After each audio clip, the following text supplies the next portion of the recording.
What's the haps, everyone? It's Joe here, and I've got a brand new update of QuadBase available now. It's got a ton of cool new features that I wanted to share with you, so let's just get into it.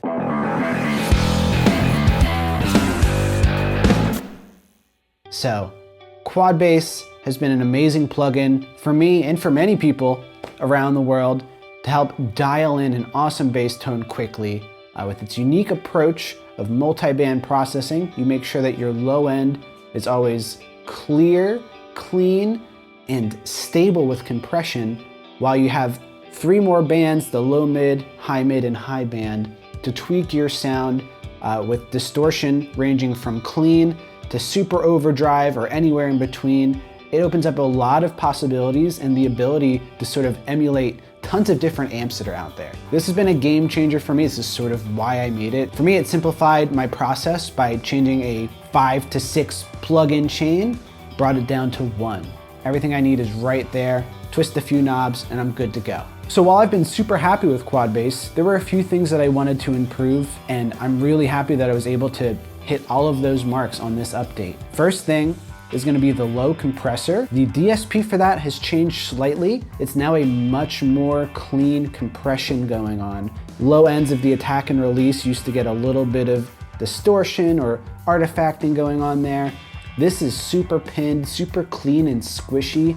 It's almost like if you took the FabFilter Pro MB and slapped it on there. It's very transparent, so it does a great job of taming that low end, making sure there's no spikes in the low transients there. So that is a brand new feature in QuadBase 1.1.0. Next, I've added oversampling. You're just gonna click that HQ button right up top, and then ×4 oversampling will be engaged. There's plenty of videos out there that'll explain it better if you're interested, but what oversampling does is inside the plugin doubles or quadruples the sample rate of what you're processing so that you don't have to deal with that limit of your actual sample rate. This is something I recommend maybe doing once you're exporting your lines. If you're exporting a bass track, turn on the oversampling, that way it exports super cleanly. But if you're like me, you probably don't really hear the difference while you're just playing, and if you're just jamming along, you don't need this at all. So it is a feature for those that really need it. It's there. If you're not sure if you need it, you probably don't. Next up on the DSP side is the air button. So I found over the last year and a half or so, there were some instances where I plugged in a bass and I felt the high end was just slightly lacking. In general, I really like how QuadBase sort of rolls off the highs so that your bass fits really nicely in a mix without overly clanky or stringy sounds coming through. But there were some times where I just wanted a little extra push. So I added the air button here, and this isn't an EQ. It's what it actually is doing is changing how the high band receives and reacts to distortion. So it's more of a gain staging thing that goes on behind the scenes, but it basically increases the presence of that high band.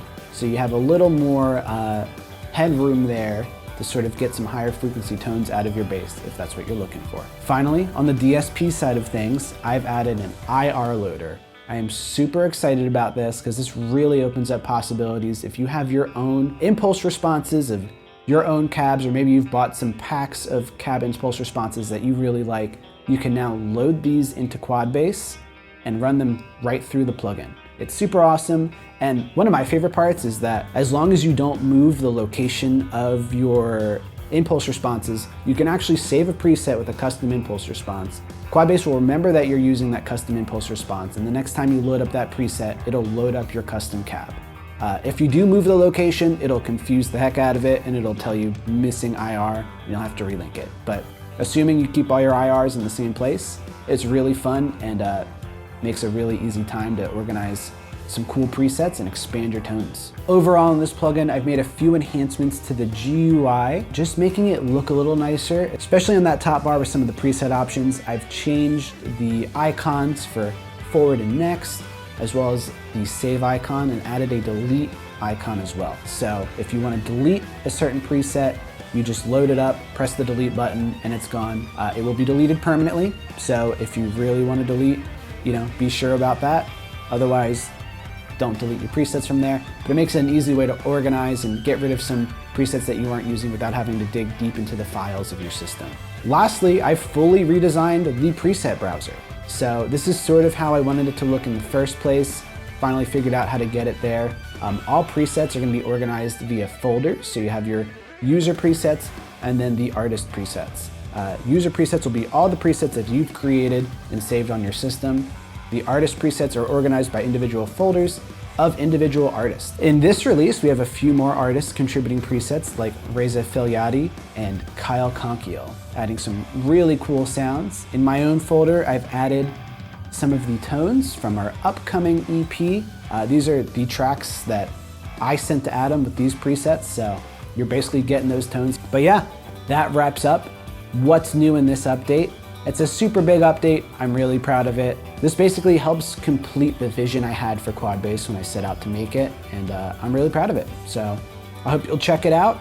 If you haven't yet, I've got plenty of videos showing off some of the tones that you can get, and I have it on sale this month as well as a sort of celebration of the new update. You can get QuadBase for $69, Bass Recording Bundle for $89, which includes QuadBase and the Arcadia U7, my take on the Avalon Direct Box. So really great for recording bass, really great for mixing as well. Just tons of great tools. I hope you'll enjoy it as much as I have. Finally, you're probably wondering where the heck this came from. Got some merch going on. So if you're interested in t-shirts, hoodies, or a beanie, we've got those all available online as well. So head to joecalderonaudio.com. This is a sort of made-to-order printing service as well. So your shirt might take a week or two to get to you, but I've been really happy with the results so far, and it allows me to sort of get some cool merch out there for this stuff as well. So the For the Love of Bassline is available now. I'll catch you next time. Let me know in the comments your thoughts on QuadBase 1.1.0, and let me know about some cool projects that you've been working on. Thanks, everyone.